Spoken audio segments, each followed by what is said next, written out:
सह नो भुनक्तु सह वीर्यं करवावहै तेजस्विनावधीतमस्तु मा विद्विषावहै। ओम शांति शांति शांति। वैदिक जीवन पद्धति की इस कक्षा में आप सबका हार्दिक स्वागत है, अभिनंदन है, वंदन है। अष्टांग योग का यह प्रकरण जिसमें स्वाध्याय का प्रसंग चल रहा है और उस परम पिता परमेश्वर की असीम अनुकंपा से उसके द्वारा दिए गए इस दिव्य जीवन को हम और दिव्य बना सकें, उसके लिए जो ऋषियों का अनुभव है, जो उनका ज्ञान है, उनका जो विज्ञान है, वो हम तक संप्रेषित कर रहे हैं ताकि हमारे जीवन में भी वो दिव्यता का आधार हो सके, जिससे हमारा जीवन और इस जगत को हम महान बना सकें। हर व्यक्ति का ये परम कर्तव्य है, उसका ये परम लक्ष्य होना चाहिए कि इस जीवन में हम आकर के इसकी जो गति है, इसकी जो प्रगति है, उसको हम उसके लक्ष्य तक पहुंचाएं। और उसके लिए जो स्वाध्याय का प्रकरण चल रहा है, लक्ष्य की प्राप्ति के लिए, धर्म अर्थ काम मोक्ष की प्राप्ति के लिए, मानवीय जीवन को अपने गंतव्य तक पहुंचाने के लिए स्वाध्याय एक अमोघ अस्त्र है। स्वाध्याय एक मंत्र है और जिसके जीवन में स्वाध्याय है, वेद उपनिषद दर्शन जो भी ऋषियों की परंपरा में आर्ष ग्रंथ हैं, उनके स्वाध्याय के बिना हमारे जीवन का उत्कर्ष नहीं हो सकता, हम कितना भी प्रयास करें। नान्य पंथा विद्यते यनाय, कोई दूसरा मार्ग है ही नहीं। कल ही कोई चर्चा कर रहा था कि ऐसे भी तो महापुरुष हुए हैं जिन्होंने कोई पुस्तक पढ़ी नहीं। और कबीर जी के लिए तो प्रसिद्ध है, मसी कागज छुयो नहीं, कलम गई नहीं हाथ। कबीर जी के विषय में लोग कहते हैं कि कबीर जी तो बहुत दिव्य आत्मा थे, दिव्य पुरुष थे, महापुरुष थे, और उन्हें तो कभी कोई जो है मसी पात्र भी नहीं हाथ में छुआ, दवात भी नहीं छुई और कलम गई नहीं हाथ, हाथ में उन्होंने कोई कलम भी नहीं पकड़ी। तो क्या जरूरत है स्वाध्याय की? क्या जरूरत है वेद उपनिषद पढ़ने की? लेकिन ऐसी बात नहीं। जैसे कहा कि वेद एक आंतरिक वेद और एक बाहर का वेद। जो व्यक्ति आत्मचिंतन करता है, मनन करता है, आत्मा की जो आवाज उसको सुन करके तदनुसार अपना चलन करता है, अपने चाल चलन को जो ठीक करता है, वो भी सच्चा स्वाध्यायी होता है। ये तो आवश्यक है, जो विधान किया है ऋषियों ने, उसका तो हमको स्वाध्याय करना ही चाहिए। अगर हम स्वाध्याय नहीं कर पाते हैं, हमारा इतना विवेक नहीं है। कोई कृषक है, किसान है, वो कैसे स्वाध्याय करे? कोई व्यापारी है, कैसे स्वाध्याय करे? कोई ऐसे फक्कड़ ब्रह्मचारी होते हैं जिनको स्वाध्याय से कोई लेना देना नहीं है, तो क्या स्वाध्याय करना? पोथी पढ़ पढ़ जगमुआ, पंडित भया न कोई। ऐसे भी विचारधारा के लोग हैं। लेकिन यदि हम सर्वथा ऐसा ही विधान करेंगे, ऐसा ही यदि हम विचार करेंगे, तो जो श्रुति परंपरा है, जो हमारी वैदिक धरोहर है, वैदिक संपदा है, वो एक दिन धराशायी हो जाएगी।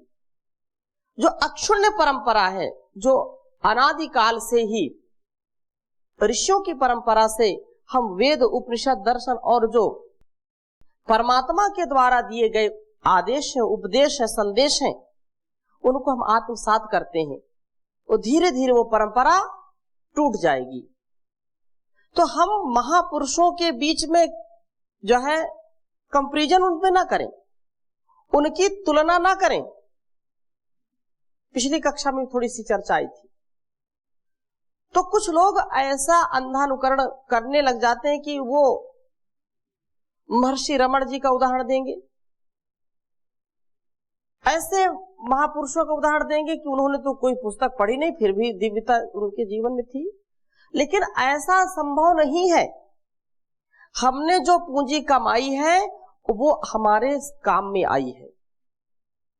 भले ही महर्षि रमण या कबीर या अन्य आपके दिमाग में ऐसे बहुत महापुरुष होंगे जिन्होंने कोई वेद, उपनिषद, दर्शन आदि पढ़े नहीं, लेकिन उनके जीवन में इतनी दिव्यता, उनके जीवन में इतनी महानता, इतनी शुचिता, इतनी पवित्रता कैसे?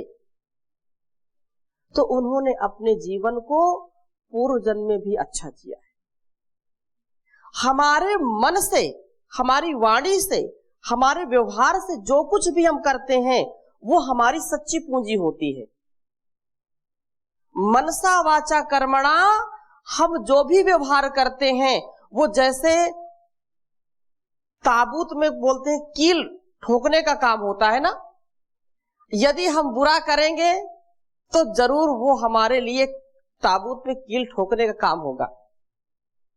और यदि हम बंधन से ऊपर उठना चाहते हैं, अपने दुर्गुण, दुर्व्यसन, दुर्व्यवहार से ऊपर उठना चाहते हैं, तो अपने विचारों में इतनी पवित्रता, इतनी शुचिता हो कि लोग देखें तो जीवन हो तो ऐसा, उनके मन में ऐसा भाव आने लगे। बिरले ऐसे महापुरुष हुए हैं और होते रहेंगे जो जन्मजात, जन्म से ही वो ब्राह्मण होते हैं, जन्म से ही उनके अंदर ऐसी छोटी सी अवस्था में ही उनके गुण ऐसे दिखाई पड़ने लगते हैं कि वास्तव में एक असाधारण उनका व्यक्तित्व होता है। तो ऐसे महापुरुष बिरले होते हैं, उनकी तुलना हम अपने से ना करें। उनके जीवन में जो कुछ भी घटित हुआ है वो उनके द्वारा की हुई कमाई का वो परिणाम है कि उनके अंदर इतनी दिव्यता है। दूसरे पक्ष से मैं इस बात को कहूंगा, जो माता पिता अनपढ़ हैं, जो नौजवान, जो किसान अनपढ़ हैं, लेकिन उनके जीवन में भी बड़ी दिव्यता है, बड़ी धीरता है, गंभीरता है, उनको हम स्वाध्यायशील न समझें, ऐसा कदापि नहीं।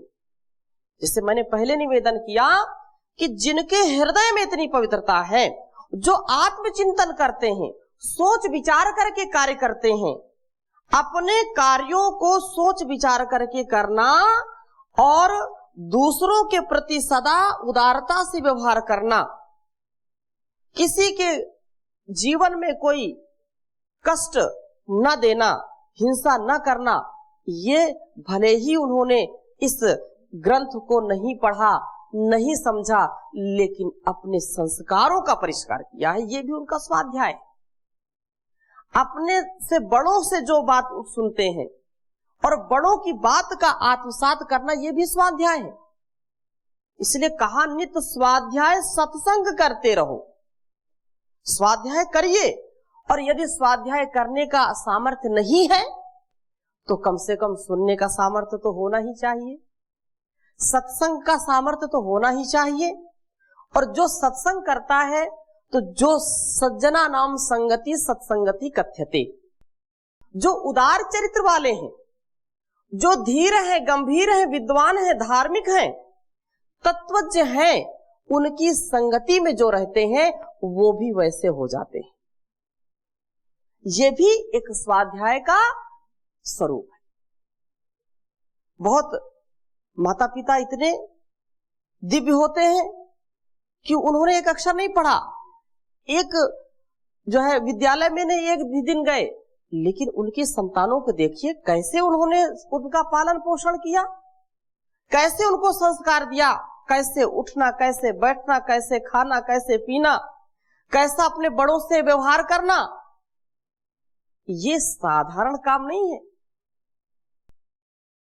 और एक और वो होते हैं कि सब प्रकार से परिपूर्ण होते हैं, ऊंची शिक्षा भी पाई होती है, ऊंचा परिवार भी होता है, गरीबी भी नहीं देखी उन्होंने, लेकिन शास्त्रों को या आधुनिक ग्रंथों को पढ़ करके जिन्होंने केवल अपने आप को अहंकारी बनाया है, व्यवहार में उनके कुछ नहीं है, तो उनको कितना भी वो स्वाध्याय करें, उनके जीवन में जब शुचिता पवित्रता नहीं है, निर्मलता नहीं है व्यवहार में, तो स्वाध्याय किसी काम का नहीं है। स्वाध्याय का तात्पर्य क्या है?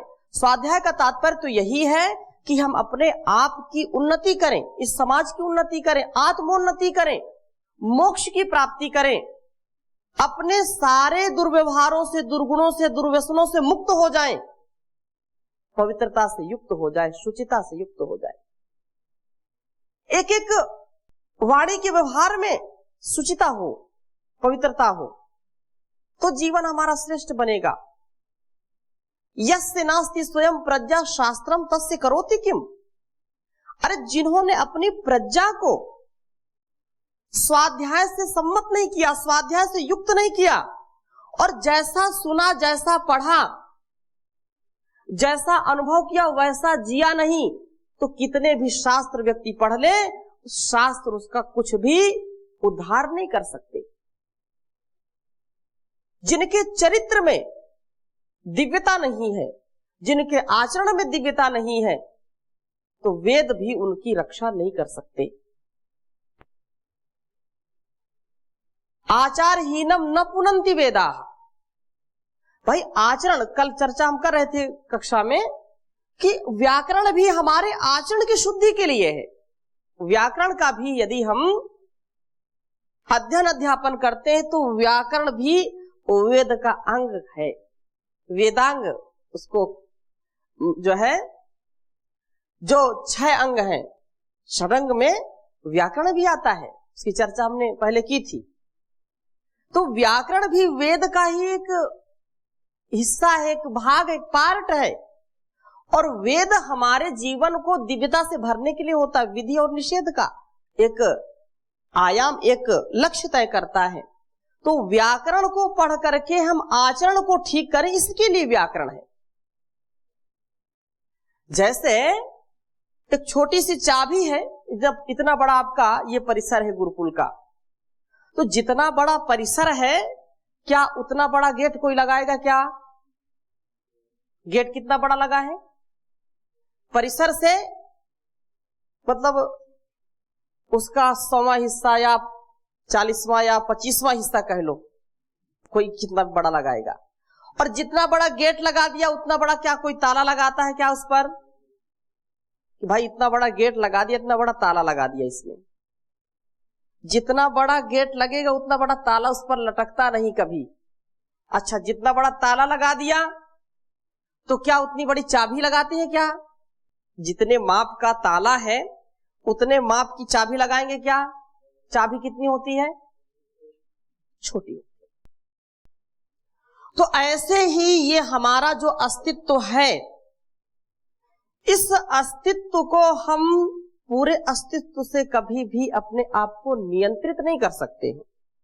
उसके नियंत्रण के लिए जो मन रूपी जो चाबी है, तो मन को यदि हम नियंत्रित कर लेंगे, मन को यदि हम अपने आप को साध लेंगे, स्वाध्याय से इसकी गति को नियंत्रित करने का जब कार्य करेंगे, तो अपने आप इस जीवन का जो ये विस्तार है उसका परिष्कार होगा। और उसका परिष्कार ही संसार की सबसे बड़ी सेवा है, संसार का सबसे बड़ा उपकार है। तो स्वाध्याय उसमें बहुत बड़ी भूमिका निभाता है, इसलिए हम चर्चा कर रहे थे। और उसमें जो ऋषियों ने एक व्यवस्था दी है कि स्वाध्याय से सबको युक्त होना चाहिए,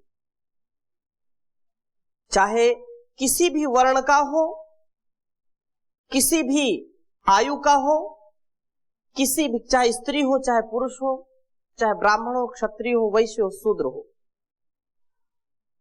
तो हम ब्राह्मण के विषय में हमने चर्चा कर ली थी अगली चर्चा हम करेंगे। इसमें आपका कोई प्रश्न हो तो पूछ सकते हैं, नहीं तो आगे चलें।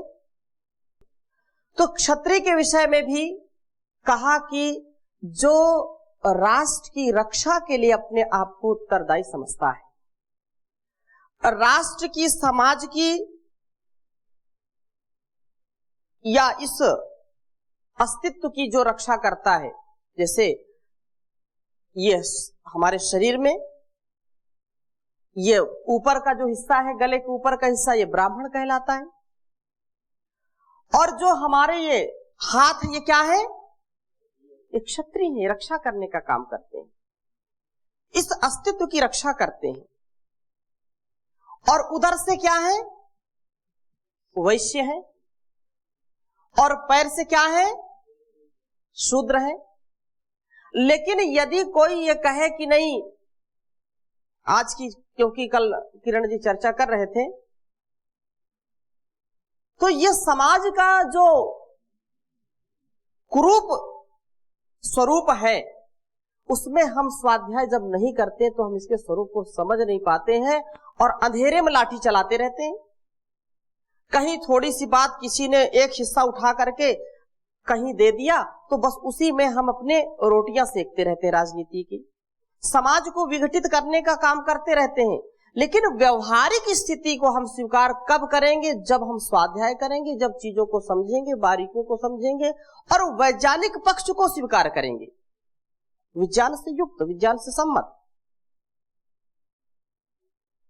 स्वाध्याय के बिना किसी का हित नहीं हो सकता है। स्वाध्याय पर इतना बल क्यों दिया जा रहा है? क्योंकि जिस चीज को हम जिस समय समझे उस पर हमको पूरा जो है 100% ध्यान देना चाहिए।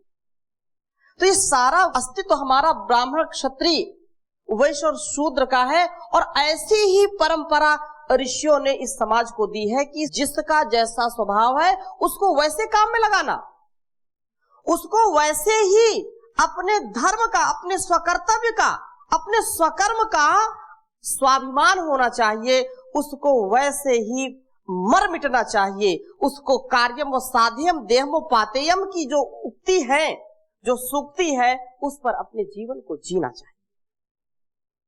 ये परंपरा है। तो बिना ब्राह्मण के हम ज्ञान युक्त नहीं हो सकते, बिना मस्तिष्क के, बिना सद्बुद्धि के, बिना वाणी के, बिना आंख नाक कान के इस जीवन को हम भार युक्त ही समझें। पशु से भी नीचे गिर जाएंगे यदि हमारे अंदर ब्राह्मणत्व तो नहीं होगा, हमारे अंदर सद्विचार नहीं होगा, सद्व्यवहार नहीं होगा, तो हम शूद्र हो जाएंगे। शूद्र से नीचे, शूद्र तो चारों वर्णों में गिना गया है, पशु के समान हो जाएंगे।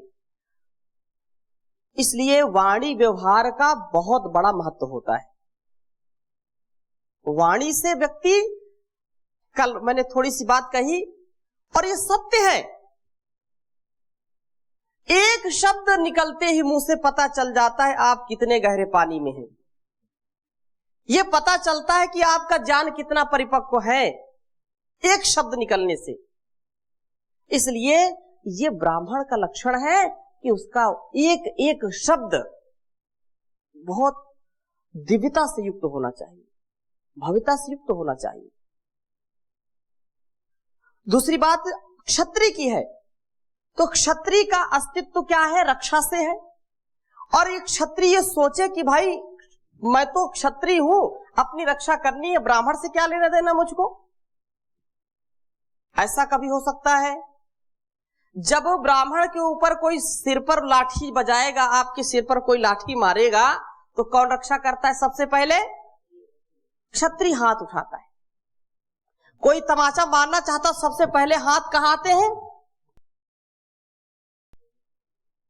ये समाज की स्थिति होनी चाहिए। लेकिन दुर्भाग्य है इस विचार को हमने नहीं समझा है। परम पूज्य स्वामी जी महाराज कभी बताते हैं तो लोग उस पर जो बुरी जो है सोच वाले हैं, संकुचित सोच वाले हैं, वो उसमें अनेक प्रकार से मिर्च मसाला डाल करके उसको परोसते हैं। तो बिना क्षत्रिय के ब्राह्मण का अस्तित्व नहीं हो सकता। अच्छा ये बताइए, कहीं कांटा लग जाए तो कांटा कौन निकालता है? हाथ निकालेगा ना, हाथ से उसकी रक्षा होगी। शूद्र है और क्षत्रिय समझे कि नहीं, मैं तो शूद्र को हाथ नहीं लगाऊंगा। कहीं फोड़े फुंसी हो गए पैर में तो कौन उसकी सेवा करता है? क्षत्रिय करता है कि नहीं करता? तो ये व्यवस्था है। अच्छा, जब शूद्र में कोई विकार आ गया तो उसका ज्ञान किसको होता है? ब्राह्मण को। कोई घाव हो गया तो लेप करने का विचार किसके अंदर आता है? लेप कौन करता है? अगर ब्राह्मण चाहे कि नहीं मैं लेप करूं, कर सकता है क्या? नहीं कर सकता ना। ये वैश्य है, और वैश्य जो पेट है ये समझे कि नहीं जो कुछ मिला मैं पेट में ही रखूंगा है? जो भी रसगुल्ला मिले, बर्फी मिले, पेड़ा मिले, पनीर मिले, जो भी अच्छा अच्छा माल मिले मैं इसको पेट में ही रखूं, तो ये क्या ब्राह्मण काम चल सकता है क्या?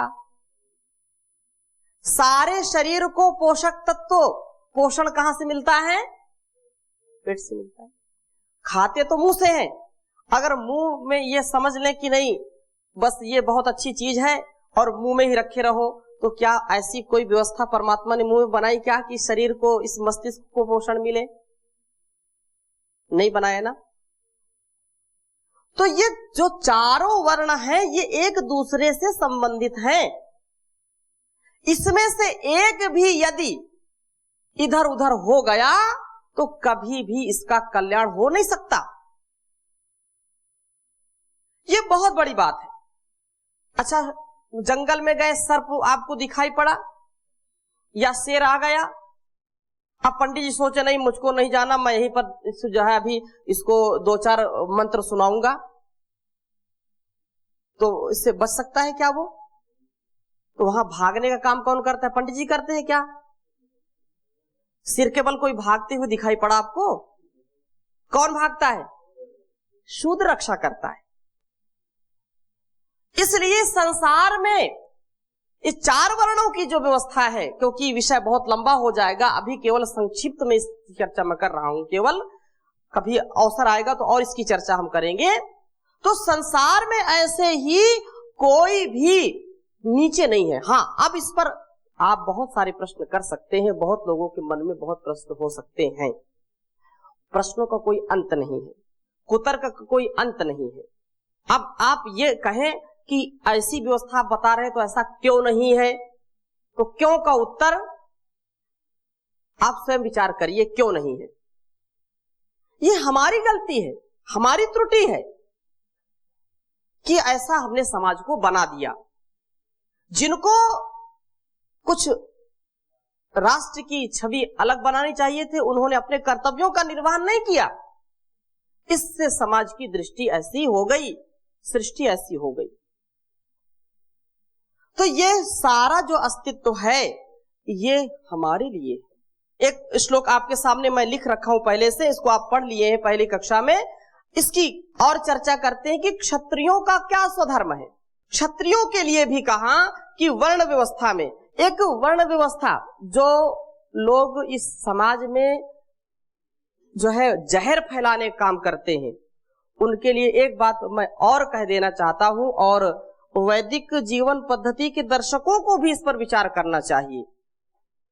सवर्ण और जो दलित की बात आती है, 4 वर्ण है कि नहीं समाज में, कि ये चारों वर्ण एक दूसरे के पूरक हैं। इन वर्णों में से यदि किसी एक को भी हम निकाल दें, एक का भी त्याग कर दें, तो 3 चल नहीं सकते। तीनों का अस्तित्व खतरे में पड़ जाएगा। लेकिन लोगों ने कैसी विडंबना के साथ इस बात को, खेद के साथ इस बात को मैं कह रहा हूं कि ये ऋषियों ने, जो मनु महाराज ने 4 वर्ण बनाए हैं, इन चारों वर्ण में शूद्र को भी गिना है। तो जो आप व्याकरण भी पढ़ते हैं, वर्ण और उसके साथ जोड़ दिया सवर्ण। क्या जोड़ दिया? ध्यान दीजिए, बहुत गंभीर बात मैं बता रहा हूं आपको। एक शब्द होता है वर्ण, अर्थात इस व्यवस्था में जो है जो 4 वर्ण है, तो वर्ण का मतलब क्या हो गया? जो वर्ण में गिनती होगी तो वर्ण जिसके साथ लगा होगा उसको क्या बोलेंगे? सवर्ण। वर्ण के साथ जो वर्ग बनाया है या वर्ण व्यवस्था है, वर्ग से या वर्ण से जो अलग होगा तो उसको अवर्ण बोलेंगे। अवर्ण बोलेंगे कि नहीं बोलेंगे? जैसे सत्य है तो ससत्य बोलेंगे, और असत्य है तो मतलब सत्य के साथ नहीं है, झूठा है वो। धर्म है तो सधर्म, सद्धर्म बोलते हैं कि नहीं? और धर्म नहीं होगा तो क्या बोलेंगे? अधर्म बोलेंगे। जो वर्ण के साथ है, वर्ण सहित है, उसको क्या बोलेंगे? सवर्ण। ये क्या हो गया? तो शूद्र चाहे जो भी हो ये भी सवर्ण है, वर्ण के साथ है, वर्ण से अलग ये नहीं है, सवर्ण है वो। वर्ण से उसका निष्कासन नहीं है। गुण कर्म स्वभाव से व्यक्ति अपने वर्णों को प्राप्त होता है, और जो व्यवस्था है वो ब्राह्मण वर्ण का है, क्षत्रिय वर्ण का है, वैश्य वर्ण का है, शूद्र वर्ण का है। तो शूद्र की भी तो इसमें गिनती है, लेकिन ऐसे अल्पमति वाले, अल्प बुद्धि वाले लोगों ने समाज को टुकड़े टुकड़े करने का काम किया है। ये दलित है, ये शूद्र है, ये, और मनु महाराज को जो है दोषी ठहराते हैं। इस पर विचार करना चाहिए। दलित या शूद्र कोई ऐसा नहीं है। एक व्यक्ति जब अपने कर्तव्य से नीचे गिर जाता है तो चाहे वो सन्यासी हो, चाहे ब्रह्मचारी हो, चाहे ब्राह्मण हो, चाहे क्षत्रिय हो, वो शूद्र हो सकता है। और शूद्र छोड़िए, वो वर्ण से बाहर किया जा सकता है, वो पशु से भी नीचे गिर सकता है। लेकिन जो अपने स्वकर्तव्य का कर्म करता है, अपने स्वधर्म का पालन करता है, वो सवर्ण है। इस बात को हमको हमेशा ध्यान रखना चाहिए। तो आज समय यही हो गया, इस कक्षा को यहीं पर विराम देंगे। शेष चर्चा और हम अगली कक्षा में करेंगे। ओम शांति शांति शांति।